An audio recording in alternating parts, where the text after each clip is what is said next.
Vamos lá, imagina só uma cena de crime. Sabe, não tem nenhuma testemunha ocular, nenhuma digital clara, nada. A única, a única testemunha é uma câmera de segurança. E a imagem, borrada, escura, parece que não serve para nada. Mas olha, é exatamente aí que a ciência forense começa a brilhar. Pois é, essa transformação de uma imagem que parecia inútil para uma prova que pode decidir um caso no tribunal, isso não é mágica, não acontece por acaso. Então a grande pergunta é: como é que uma imagem assim ganha validade? Qual o processo por trás disso tudo? Olha, para entender isso de verdade, a gente não vai olhar para a série de TV, não. Esquece isso. A gente vai direto na fonte oficial, os procedimentos operacionais padrão da perícia criminal aqui do Brasil. É basicamente um manual que os peritos de verdade, os da vida real, seguem à risca. É isso que garante que cada passo tenha validade científica e, claro, peso legal. E o processo todo começa num ponto que, olha, muita gente acaba ignorando, mas que é talvez o mais crítico de todos: a preservação da prova. Exatamente. Pensa bem, o primeiro instinto de qualquer um seria o quê? Abrir o arquivo e dar uma olhada, ver o que tem ali, certo? Pois é, mas está errado.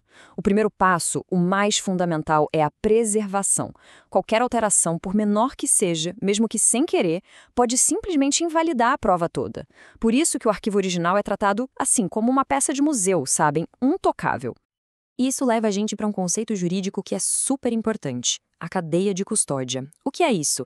Imagina um histórico completo, um rastro documentado da evidência, desde a hora que ela é coletada até chegar no tribunal.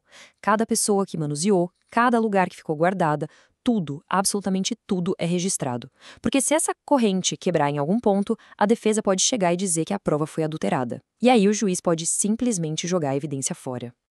Tá, mas e na prática? Como é que se garante essa preservação? Bom, existe um protocolo super meticuloso. Primeiro, o perito vira quase um detetive, conferindo se o lacre da embalagem está intacto. Depois, ele usa uma ferramenta-chave, o Write Blocker. Pensa nisso como um escudo digital, que impede qualquer tipo de escrita ou alteração no dispositivo original. Só depois disso tudo é que uma cópia exata é feita, um clone perfeito, bit a bit. E aí, para fechar, vem o passo que é a prova matemática de que tudo foi feito certo, o hashing. Hash. O que é um hash, afinal? É bem simples de entender, na verdade. Pensa numa impressão digital, só que para um arquivo de computador. É um código único, uma sequência de letras e números, que é gerada a partir de todos os dados daquele arquivo. E o legal é que ele é extremamente sensível. Se mudar um mísero pixel na imagem, um único bit de informação, o hash inteiro muda, completamente. E aí que a matemática entra em cena para resolver o problema. O perito calcula o hash do arquivo original e também o hash da cópia que ele acabou de fazer. E aí é só comparar. Se os dois códigos forem idênticos, pronto. Tá aí a prova matemática de que a cópia é uma duplicata perfeita, sem nenhuma alteração. A partir desse momento, o original é guardado em segurança, intocado, e toda a análise vai ser feita nessa cópia. Ok, com a evidência digital preservada e a sua integridade validada, agora sim a investigação pode começar de verdade. É a hora de abrir o kit de ferramentas digitais do perito e começar a buscar as respostas que aquela imagem pode esconder. E vale reforçar, né? Esse kit de ferramentas não tem um botão mágico de melhorar, igual nos filmes. Cada exame é, na verdade, uma técnica científica bem específica, aplicada para responder perguntas bem diretas sobre o que aquela imagem realmente mostra. A primeira ferramenta é a chamada análise de conteúdo. Parece uma coisa simples, mas é a base de tudo. Aqui, o perito vai descrever de forma totalmente objetiva tudo o que está acontecendo na imagem, as ações, quem aparece, quais objetos estão lá, a ordem dos acontecimentos. É isso que estabelece os fatos brutos, o que a gravação de fato mostra, sem interpretação. Agora, a gente chega num ponto que gera muita confusão por causa dos filmes, o tal do melhoramento de imagem. Na perícia, isso não significa criar informação que não existe, de jeito nenhum. Significa usar algoritmos para ajustar coisas como o contraste, brilho, nitidez, para tornar detalhes que já estão ali na imagem mais fáceis de ver. O lema é clarear, não inventar. Depois, outra ferramenta importante, a comparação facial. E, de novo, é bem diferente do reconhecimento facial automático que a gente imagina. Aqui é um exame super especializado, onde um perito humano compara de forma metódica as características e as proporções de um rosto na imagem da evidência com fotos de um suspeito. É um trabalho minucioso, ponto a ponto, de análise. E por último, mas não menos importante, a verificação de edição. Afinal, como ter certeza de que aquele vídeo ou aquela foto é autêntico? Os peritos vão em busca de sinais de manipulação. Eles procuram por saltos na cena que não fazem sentido, inconsistências nos dados do próprio arquivo, ou até aqueles defeitinhos digitais que podem entregar que houve uma edição ali no meio. Bom, até aqui a gente viu o processo ideal, o mundo perfeito da perícia. Mas agora é hora de dar um choque de realidade. O trabalho forense no dia a dia encara uns obstáculos que as séries de TV, convenientemente, deixam de fora. E tem uma citação do próprio manual da perícia que resume tudo perfeitamente. Basicamente, ela diz que as características da imagem original vão determinar os limites do que pode ser feito. Ou seja, a qualidade da análise depende totalmente da qualidade do material que chega para o perito. Não dá para tirar leite de pedra, não tem milagre.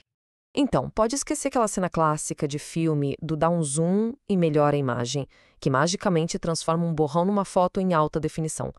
A realidade da perícia digital é bem mais complexa e, sim, cheia de limitação. E o mais interessante é que o próprio manual da perícia é muito honesto sobre esses obstáculos. Ele lista o que chama de pontos críticos. E olha só o que está na lista: falhas na cadeia de custódia, o recebimento de arquivos que não são os originais, imagens de qualidade muito baixa. Tudo isso são desafios do dia a dia que podem, sim, comprometer uma investigação inteira. Vamos pegar um exemplo bem prático. Alguém vê uma imagem numa câmera de segurança. Pega o celular, filma a tela do monitor e manda o vídeo por um aplicativo de mensagem. O que acontece? O arquivo original é comprimido, perde qualidade, o celular comprime de novo, o aplicativo comprime mais uma vez. Em cada um desses passos, dados importantíssimos são perdidos para sempre. O que chega na mão do perito já é um material super degradado e isso limita demais o que ele consegue fazer. Então, depois de passar por todo esse processo, entendendo o rigor e também os desafios, qual é a grande conclusão que a gente pode tirar disso tudo? O ponto principal é este: transformar uma imagem borrada em uma evidência válida não é mágica. É um processo científico. Ele é metódico, ele é padronizado e cada passo foi pensado para garantir uma coisa: a objetividade e a confiabilidade daquela prova. E por que tanto rigor, tanta regra? Porque o objetivo final é produzir resultados que sejam, acima de tudo, confiáveis, robustos, ou seja, que aguentem o tranco num tribunal e, o que é fundamental, reprodutíveis.